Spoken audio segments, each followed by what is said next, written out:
제2부 휴겔컬처, 대지의 숨결을 깨우는 토지 정화와 식재의 서사. 지난주 월요일에 공개해드린 제1부 영상을 통해 우리는 대지를 갈아엎지 않는 생태적 저수지를 품은 휴겔컬처 둔덕의 뼈대를 함께 세웠습니다. 둔덕의 규격부터 5단계 수직 시공, 그리고 저면관수 고랑의 원형인 스웰까지 완벽하게 구축했습니다. 이 대지 위에 이제 드디어 초록의 생명들을 맞이할 토양 정화와 식재의 대장정을 준비합니다. 제1부에서 세워둔 뼈대 위에 생명을 불어넣는 제2부의 경이로운 여정을 지금 바로 시작합니다. 휴겔컬처 둔덕 완성 후 토양 소독과 퇴비 적층 노하우. 완성된 둔덕은 기존 평면 밭과 비교하면 아주 특별합니다. 바닥 면적이 150cm로 똑같은 평지 밭이라도 입체적인 경사면 구조 덕분에 실질적인 경작 면적이 평면 대비 약 37에서 43% 이상 더 넓어집니다.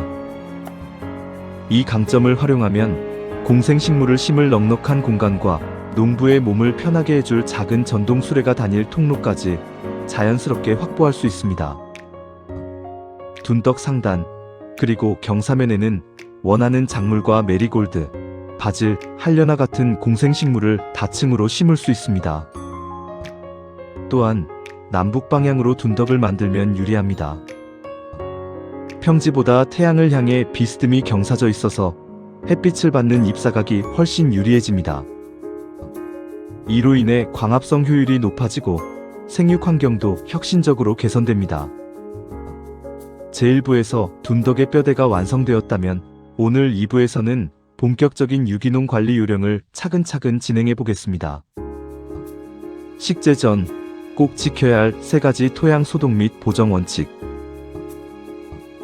가로리 1959의 토양 내부 환경을 조성하는 구체적인 방법.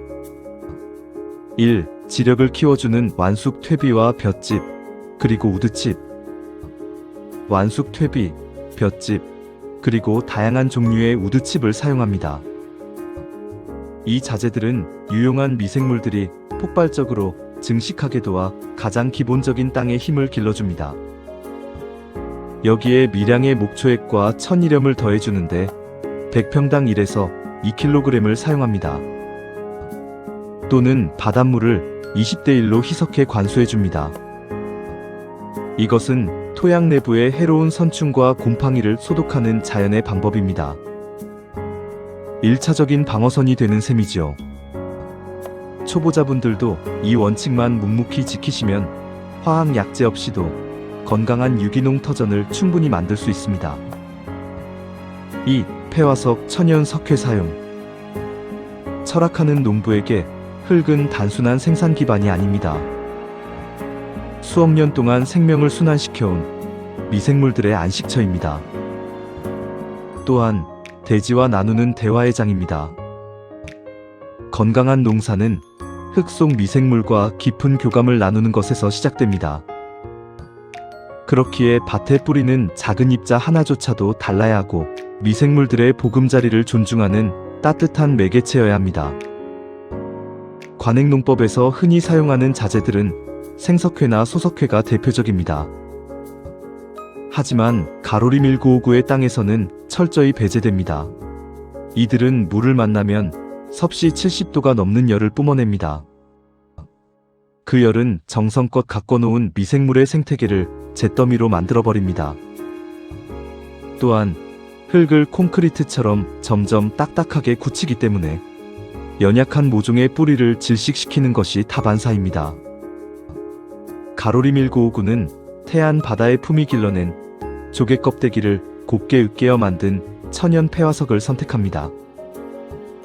이 자재는 바다의 에너지를 품은 온화한 생명체이며 그 성질은 토양을 부드럽게 유도합니다. 작물이 가장 편안해하는 중성 또는 약산성 상태로 이끌어주고 유해세균은 살기 어렵게 만듭니다. 반면 유익균과 지렁이가 마음껏 뛰놀 수 있는 최적의 터전을 제공하며 다음과 같은 역할을 감당합니다. 첫 번째로 폐화석은 숨쉬는 땅을 빚어 잎단화의 구조를 이뤄냅니다. 폐화석의 진정한 가치는 물리적 구조에 있습니다. 다공질의 탄산칼슘 입자는 흙 속에서 작용하여 마치 빵을 부풀리듯 흙 입자들을 포슬포슬하게 뭉쳐내는 입단화 작용을 돕습니다. 흙이 알갱이 구조를 갖추게 되면 그 사이로 공기가 드나들며 작물의 뿌리는 비로소 자유롭게 호흡하고 땅속 깊이 자신의 길을 냅니다. 이는 인위적으로 흙을 뒤집지 않아도 흙 스스로 숨쉬게 만드는 자연의 지혜입니다. 두 번째로, 폐화석은 작물 스스로를 지켜내는 근본적인 힘을 갖게 합니다. 폐화석이 공급하는 천연 칼슘은 작물의 뼈대를 세우는 근간입니다.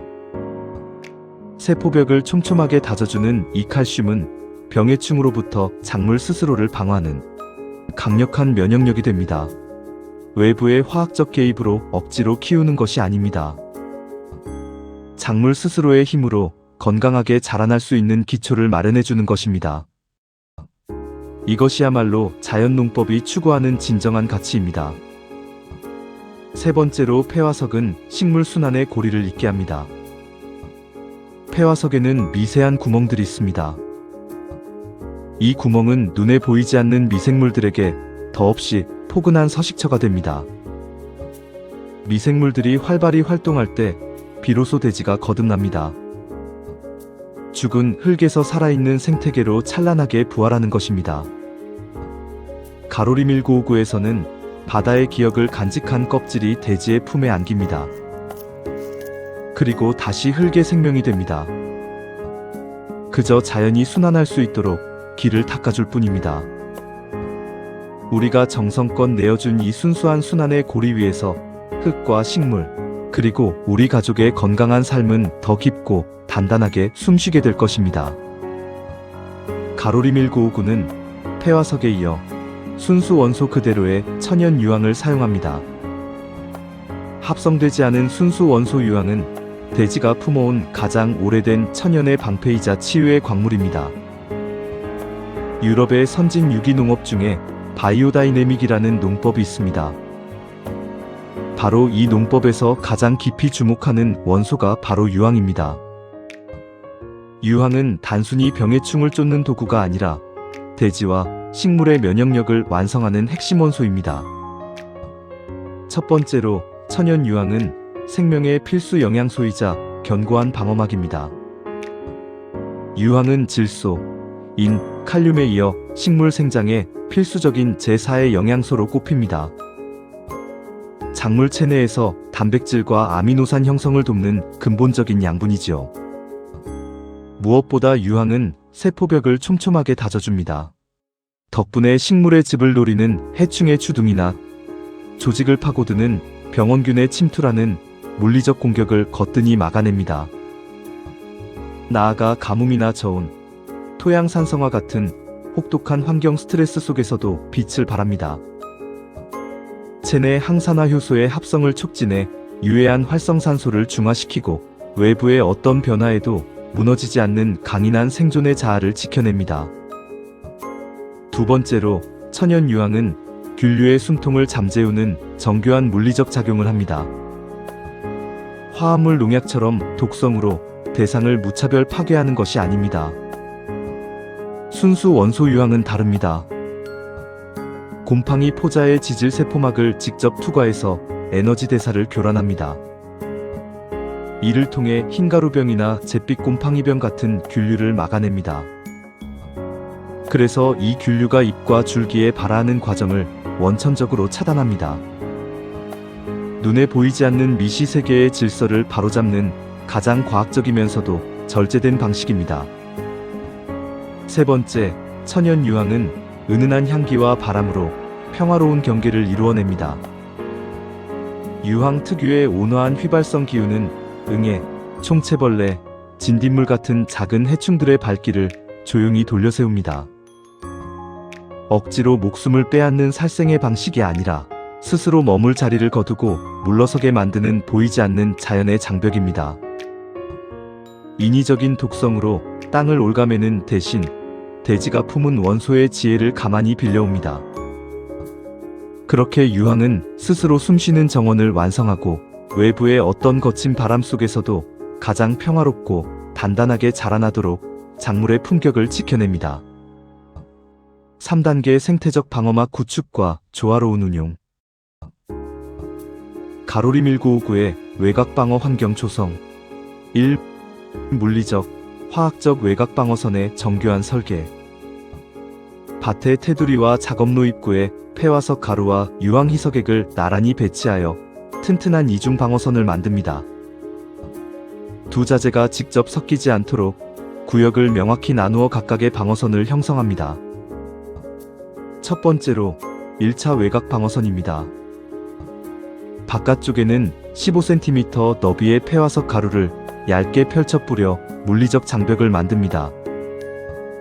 기어다니는 해충들이 감히 건너지 못하는 지대가 됩니다. 여기에 조개 껍데기 원물을 경계석으로 함께 두르는 것도 좋은 방법입니다. 해충들이 숨어들기 좋은 축축한 틈새를 자연스럽게 없애주어 밭 주변의 생태 환경이 더욱 정돈되고 건강하게 유지됩니다. 두 번째로 2차 내부 방어선입니다. 앞서 두른 폐화석 띠 안쪽으로 10에서 15cm의 간격을 두고 그 위치에 유황 희석액을 주기적으로 뿌려줍니다. 이 정교한 공백을 사이에 두고 세워지는 유황의 깊이 방어선은 다가오는 미세해충들의 접근을 차단할 뿐만 아니라 뱀과 같은 파충류가 본능적으로 꺼리는 특유의 기피 성분까지 품어 밭의 안전을 한층 더 든든하게 지켜줍니다. 이토록 고요하면서도 단단한 장벽은 자연의 질서 속에서 우리 밭을 평화롭게 감싸 안는 가장 지혜로운 방패가 되어줍니다. 세 번째로 살포주기와 관리 방법입니다. 유황 희석액은 자연의 성질을 담은 만큼 비나 바람에 쉽게 씻겨 내려가는 특성이 있습니다. 그러므로 7에서 10일 간격으로 꾸준히 살포하는 것이 효과적입니다. 다만 주의할 점이 있습니다. 한낮 기온이 섭씨 30도를 웃도는 고온 시에는 작물이 약해를 입을 수 있으니 햇살이 부드러운 이른 아침이나 해질 무렵에 옅게 뿌려주세요. 비가 내린 뒤의 관리도 중요합니다. 지표면이 차분하게 마른 후 빈 곳을 꼼꼼히 보강해 주시면 됩니다. 반면 폐화석은 다릅니다.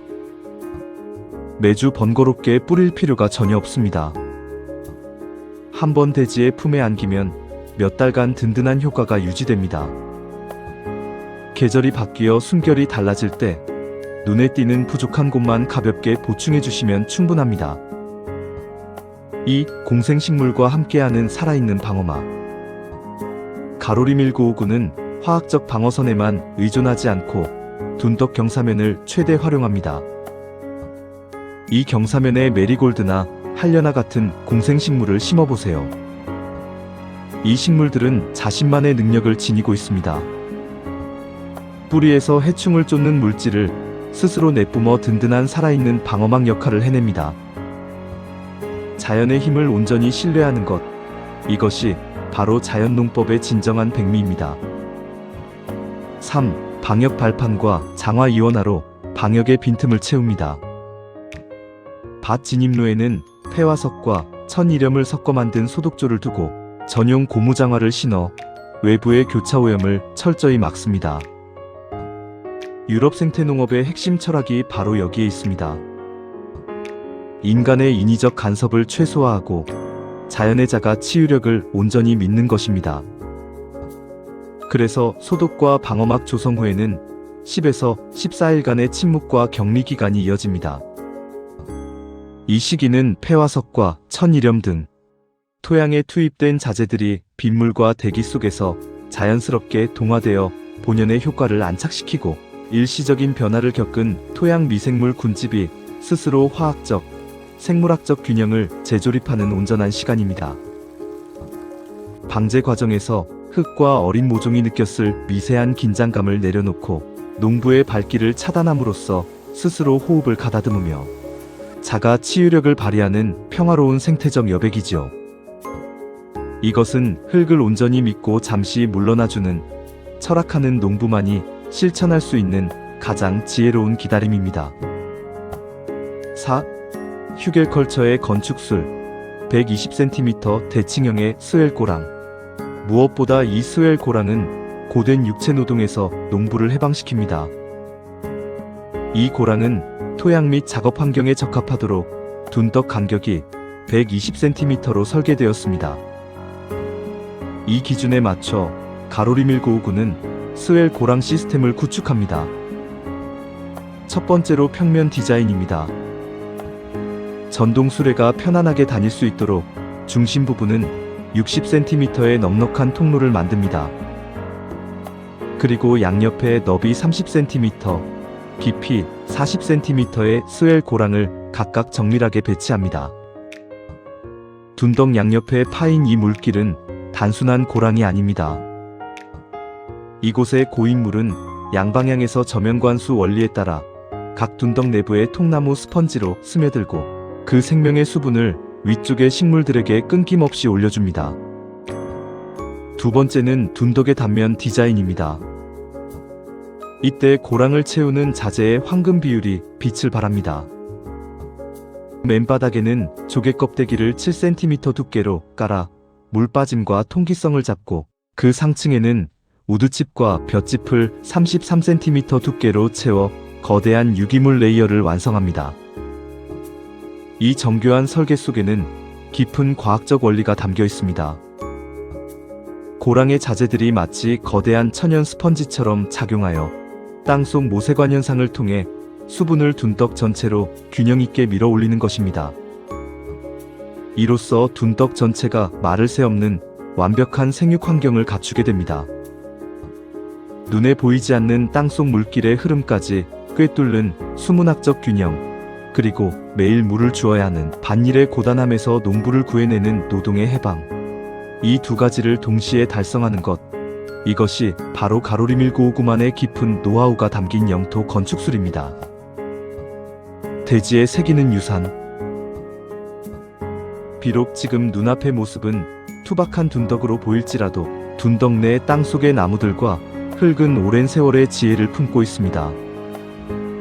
십수년 뒤 사랑하는 내 아들 세은, 세진, 세연이에게 물려줄 살아있는 유산. 그것은 자연이 제 몸을 썩혀 생명을 순환시키듯 세대를 이어 대지의 진실을 전하는 영원한 교과서가 되어줄 것입니다. 초보자분들도 차근차근 따라할 수 있도록 단단히 다져진 이 수직의 도시에 이제 드디어 첫 번째 생명을 맞이합니다. 이 견고한 둔덕 위에서 자란 작물은 태생부터 다릅니다. 한여름에 타는 듯한 가뭄 속에서도 스스로 지하 깊은 곳에 수분을 길어 올리고 초겨울의 매서운 추위 속에서도 마치 갑옷을 입은 전사처럼 강인한 생명력을 뿜어낼 것입니다. 이것은 텃밭을 고된 육체 노동의 굴레에서 완전히 해방시키고 찬란한 수확의 축제로 바꿔줄 최후의 비책입니다. 그 경이로운 생명의 법칙을 여러분의 손끝에서 직접 실현해 보시기 바랍니다. 이제 대지의 영원한 순환을 완성할 마지막 퍼즐만 남았습니다. 다음 주에 공개될 제3부에서는 평면 적층과는 또 다른 핵심 공법인 지중 매립형 둔덕 조성의 비밀을 파헤칩니다. 왜 40cm를 깊게 파고 통나무를 묻어야 하는지, 그 수문학적 비밀을 풀고 태안 바다가 준 선물인 폐화석을 가장 완벽하게 활용하는 추가적인 황금 비율의 정밀 지침도 전격 공개합니다. 자연의 순환에 발을 맞추고 땅과 함께 호흡하는 이 여정이 여러분에게도 평안의 위로와 깊은 공감이 되었기를 바랍니다. 오늘 나눈 이야기가 마음에 닿으셨다면 구독과 좋아요로 함께하는 따뜻한 동행의 손길을 더해 주십시오. 그럼 제3부에서 뵙겠습니다. 지금까지 가로리 1959의 철학하는 농부였습니다.